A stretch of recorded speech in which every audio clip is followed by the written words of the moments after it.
Bonjour à toutes et à tous, bienvenue au journal. Célébration aujourd'hui de la journée internationale de lutte contre la corruption et celle nationale du refus de la corruption, la mise en œuvre de la loi anticorruption votée par le CNT en mars dernier, un défi que le Burkina tient à relever.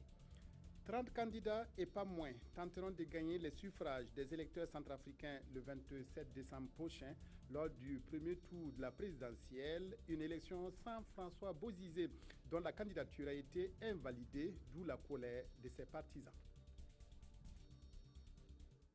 La journée internationale de lutte contre la corruption est commémorée ce 9 décembre. Le Burkina la célèbre en même temps que la journée nationale du refus de la corruption.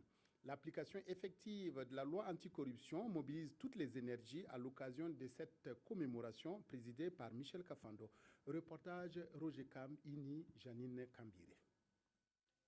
Le 3 mars 2015, le Conseil national de la transition a adopté la loi portant prévention et répression de la corruption au Burkina Faso. En cette journée internationale de lutte contre la corruption, l'autorité supérieure de contrôle d'État et ses partenaires, que sont le RENLAC, le PNUD et le réseau africain des journalistes pour l'intégrité et la transparence, lancent la réflexion sur l'engagement de tout un chacun pour l'application effective de la loi anticorruption.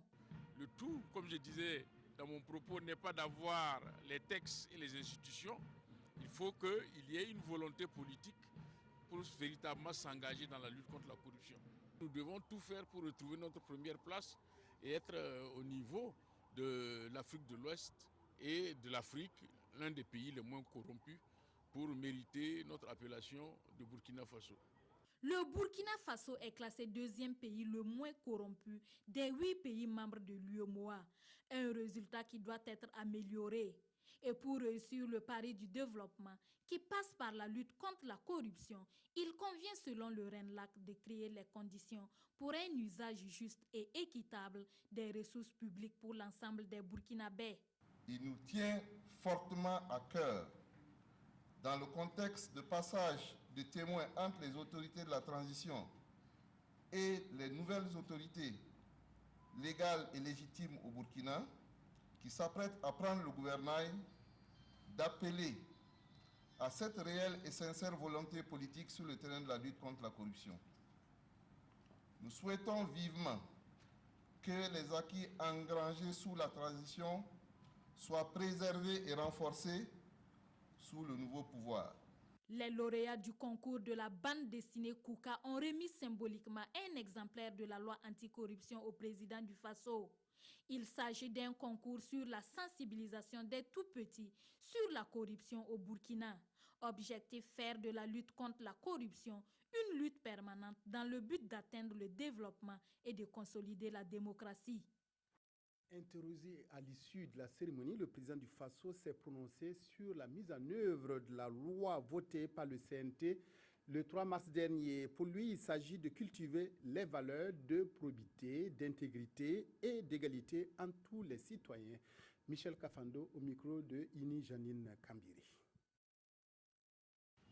La corruption est une gangrène qui mine le tissu social, qui dépersonnalise aussi bien le corrupteur que le corrompu. C'est pourquoi la transition a pris à cœur, en arrivant, de s'attaquer à ce fléau-là. Vous le dites si bien, nous n'avons pas un bon classement, mais nous avons essayé justement, en tenant compte de cette réalité, prendre toutes les mesures nécessaires pour justement amener le Burkina Faso honorablement dans le rang parmi les pays les moins corrompus. C'est d'ailleurs ce qui a justifié la création de l'autorité supérieure de contrôle d'État. Et je voudrais profiter de l'occasion pour féliciter le professeur Ibriga et ses collaborateurs. Féliciter également les responsables du RENLAC, du PNUD, du réseau international des journalistes, pour ce qu'ils ont fait depuis que nous sommes ici à la transition. Ils ont fait beaucoup et nous en sommes fiers. C'est d'ailleurs pourquoi aussi le Conseil national de la transition a tenu à constitutionnaliser la SCE, l'autorité supérieure du contrôle d'État. Et nous espérons que ceux qui vont nous remplacer resteront dans la ligne que nous avons tracée, à savoir prendre toutes les mesures nécessaires pour combattre la corruption sous toutes ses formes. Le président du Faso a procédé hier au lancement du projet Ziga 2. Ce projet d'alimentation de la ville de Ouagadougou en eau potable à partir du barrage de Ziga devrait s'achever en 2017. Entre-temps, une nouvelle station de traitement de 7500 m3 et des châteaux d'eau auraient été réalisés. Coût de l'opération, 104 milliards de francs CFA. Reportage Souleymane Sanou, Moumouni Soubega. Le président du Faso qui procède à l'emplacement des tuyaux, c'est l'espoir de toute une capitale en matière d'accès à l'eau potable qui renaît. L'acte matérialise ainsi le lancement officiel des travaux du projet Ziga 2, un projet qui va permettre l'alimentation de la ville de Ouagadougou en eau potable à partir du barrage de Ziga. L'objectif à long terme du dit projet est non seulement d'assurer l'accès universel à l'eau potable aux populations de Ouagadougou, mais aussi d'améliorer la qualité de la desserte en assurant la continuité du service 24 heures sur 24, y compris en saison chaude, dans tous les quartiers de la ville de Ouagadougou, sans distinction aucune. Le projet va coûter à l'État burkinabé et à 6 de ses partenaires 104 milliards de francs CFA. Des partenaires qui se réjouissent d'ailleurs de la mise en route du projet. L'ONEA réalise donc des prouesses en conduisant l'eau potable jusqu'à Ouagadougou, où il en manque terriblement. La France a été associée à l'épopée de Ziga dès la première heure. Et comme ambassadeur de France, vous comprendrez bien que j'en sois fier et reconnaissant à tous ceux qui ont participé à cette formidable aventure qui continue aujourd'hui. Au-delà de Ouagadougou, d'autres localités de la commune de Naigrengo qui abritent le barrage seront également servies en eau potable.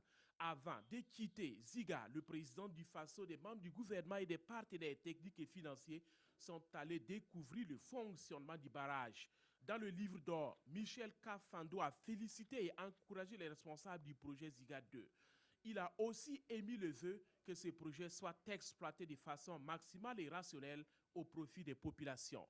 Ziga 2 sera réalisé par l'entreprise Sogia Satom et les premières gouttes d'eau sont attendues à Ouagadougou en 2017. Grâce au projet Ziga 2, plus de 50 000 branchements sociaux et une centaine de bornes fontaines seront réalisés à Ouagadougou. Plusieurs autres infrastructures, comme des châteaux d'eau, sont prévues. Présentation du projet avec Souleymane Sanou et Moumouni Soubega.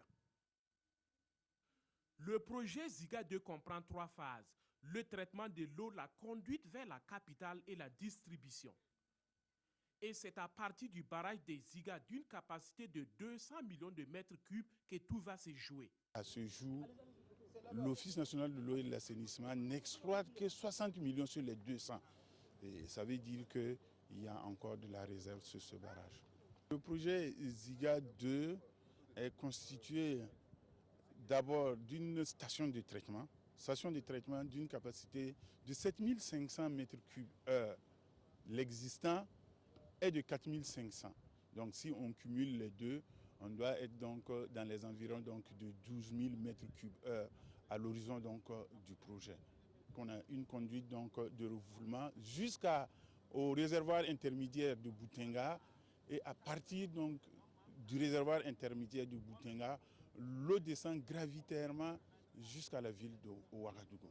Ziga 2, c'est aussi environ 700 km de réseau de distribution, 160 bornes fontaines et 52 000 branchements sociaux essentiellement dans les quartiers périphériques de la capitale. Selon les techniciens, avec ce projet, on ne devrait plus parler de pénurie d'eau d'ici à 2030. Donc si l'on augmente la capacité de traitement de la station aujourd'hui, les 12 000 m3/h doivent nous amener normalement à l'horizon 2030 si le taux d'accroissement de la population estimé à 6% n'évolue pas au-delà. Le barrage des Ziga, qui se positionne aujourd'hui comme une infrastructure vitale pour la capitale, a été construit dans les années 2000. Il a une superficie d'environ 20 km². Au regard de son importance, Ziga bénéficie d'une protection particulière. Bonne règle de gestion d'une commune comme celle de Bobo-Dioulasso enseignée aux participants d'un atelier. Les notions sur l'aménagement du territoire, le règlement urbain et la gestion foncière ainsi que la sécurité routière dans la commune de Bobo ont été évoquées. Lamine Karantao, Ali Traoré. Ils sont tous des acteurs du développement de la commune de Bobo-Dioulasso. Ces participants, pour mieux assurer leurs missions régaliennes, ont besoin des rudiments nécessaires à cet effet.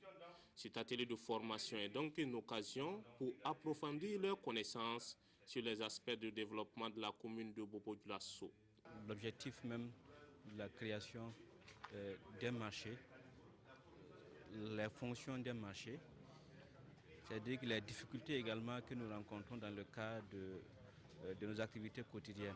Les attentes là, pour que vraiment ça soit quand même plus publié un peu à travers la population, pour que la population puisse s'imprégner de tout ce qui va se faire ici. Pour cette première communication, le thème de la sécurité routière dans la commune de Bobo-Dioulasso, état des lieux et proposition de piste de solutions, est au centre des échanges. Les causes de l'insécurité routière ne sont pas seulement du ressort des citoyens. Il y a aussi l'État qui doit jouer sa part en aménageant des routes assez modernes et en équipant aussi certains carrefours. Mais il y a aussi qu'on dise aux citoyens d'avoir une attitude citoyenne vis-à-vis de ces ouvrages routiers et leurs attributs. 3 autres thèmes sont inscrits à l'ordre du jour, notamment l'aménagement du territoire communal, pistes et actions en cours, le règlement urbain et la gestion foncière urbaine, ainsi que les infrastructures marchandes, cas de la gestion des marchés de Bobo-Dioulasso. Les attraits touristiques de la région de l'Est ont fait l'objet d'un inventaire au cours du premier semestre de cette année. Plus de 200 sites ont été recensés. Ils attendent maintenant d'être aménagés et valorisés pour devenir des sites touristiques attractifs, d'où cette rencontre qui s'est tenue lundi à Fadangourma, Lambert Soma, Amidou Lankwande.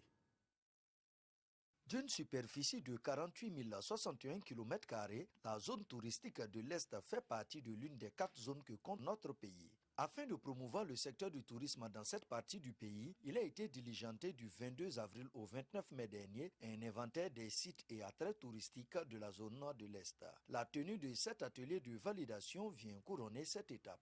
Il s'agit pour nous de voir dans quelle mesure on peut repérer un certain nombre de sites qui vont être valorisés de manière à pouvoir être des attraits touristiques pour l'ensemble du pays.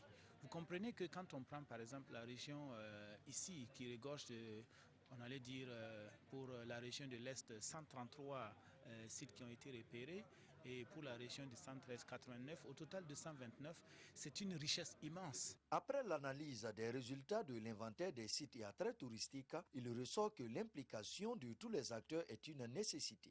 Il importe donc que chaque acteur, que ce soit aussi bien au niveau de l'administration, qu'au niveau des populations, de l'administration locale aussi de façon particulière, que chaque acteur puisse vraiment jouer sa partition pour qu'on puisse ensemble mettre dans la main pouvoir aboutir à l'objectif escompté qui est donc de mettre en tourisme ces potentialités-là. Et la mise en tourisme de ces potentialités nécessite donc qu'on puisse donc réellement aménager ces sites, mais qu'on puisse aussi encadrer les acteurs. L'aménagement et l'exploitation efficace des sites et attraits touristiques de la zone de l'Est pourrait être un levier de développement de l'économie locale.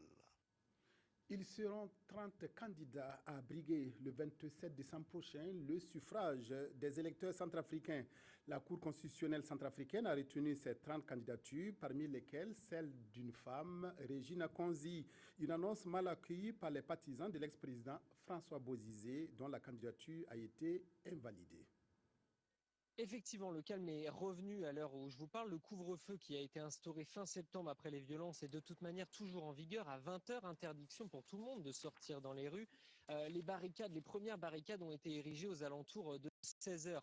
Quelques heures seulement après l'annonce de l'invalidation de François Bozizé. On ne peut pas dire pourtant que ce sont seulement les militants, les partisans de l'ex-président qui ont érigé ces barricades, qui ont tiré également dans plusieurs quartiers de la ville, dans plus de 8 arrondissements. Des tirs ont été recensés. Est-ce qu'il y a aussi la candidature de Patrice Edouard Ngaïsona, l'ex-leader des anti-Balaka, l'ex-chef de file des miliciens anti-Balaka, une candidature qui a également été invalidée. Et donc dans les rues de Bangui, selon plusieurs témoins, il y avait à la fois des partisans de Bozizé et à la fois des partisans de Patrice Edouard Ngaïsona. Les forces de sécurité intérieur, les gendarmes et les policiers centrafricains ont fait un travail remarquable, et je cite une source militaire, aux côtés de la MINUSCA, notamment le contingent sénégalais, qui sont rapidement intervenus, notamment au nord de Bangui, pour démanteler les barricades et essayer de faire cesser les tirs sporadiques qui persistent toujours dans la capitale. L'avion d'Air France a quand même pu décoller avec un léger retard, mais il y avait des tirs autour de l'aéroport en fin d'après-midi. L'avion a donc pu décoller, les passagers qui arrivaient à Bangui ont pu débarquer, et à l'heure où je vous parle, tout est plutôt calme dans les quartiers. Il ne reste plus beaucoup de barricades et les tirs sont devenus plus sporadiques. Les 130 victimes des attentats du 13 novembre dernier à Paris ont reçu hier un nouvel hommage. La fête des Lumières qui devait se dérouler à Lyon pendant 4 jours a été annulée pour être remplacée par les lumions que les habitants allument traditionnellement à leurs fenêtres. Une fête des Lumières épurée rend hommage cette année aux victimes des attentats du 13 novembre. L'événement, qui devait durer 4 jours avec plusieurs dizaines d'installations à travers la ville, a été annulé pour laisser place aux lumignons que les habitants allument traditionnellement à leurs fenêtres. Une seule installation a été retenue, Regard de Daniel Knipper, aux grandes dames de cette étudiante allemande. On est un peu triste parce que l'événement initial a été annulé, dit-elle. Mais on comprend, d'autant plus que cette installation est très belle et vraiment touchante. L'artiste a décidé d'ajouter les prénoms des 130 victimes des attaques de Paris et Saint-Denis à son œuvre. Des prénoms qu'il a fait défiler sur le quai des Célestins. Explication de Daniel Knipper. Les prénoms touchent beaucoup plus chacun d'entre nous que nom et prénom. Quand je les ai écrits à la main pour les reproduire sur ces bâtiments, j'ai retrouvé les prénoms de mes enfants, les prénoms d'amis, etc. Donc c'était très fort. 200 000 lumignons ont été distribués par la ville de Lyon et vendus par des bénévoles. Les bénéfices seront reversés pour moitié à des associations de victimes du terrorisme. La fête des Lumières a été annulée, mais les gens sont tout de même descendus dans la rue, explique notre journaliste. Le 8 décembre est un jour important pour les Lyonnais, mais il a rarement été aussi émouvant que cette année. Les bougies sont un symbole de solidarité qui unit la population à la nuit tombée.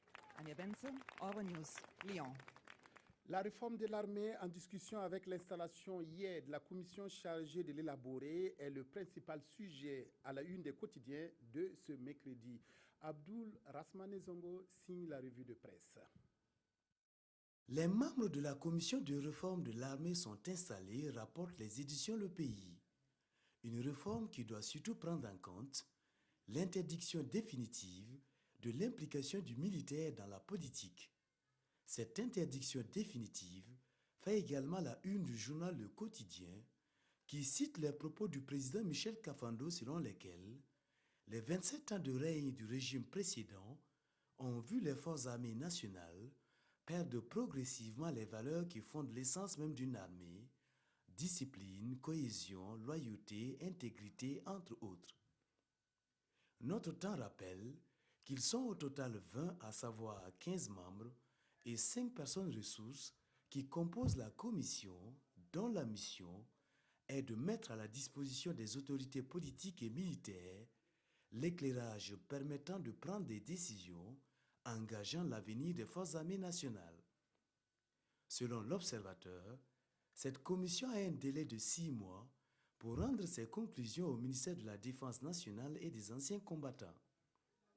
Pour aujourd'hui au Faso, il s'agit d'un renouveau des forces armées nationales en gestation et s'y doit d'ajouter afin de faire de l'armée burkinabé une institution républicaine et éviter son intrusion dans la scène politique. Fin du journal. Merci de votre aimable attention. Excellent après-midi à toutes et à tous en compagnie de la RTB.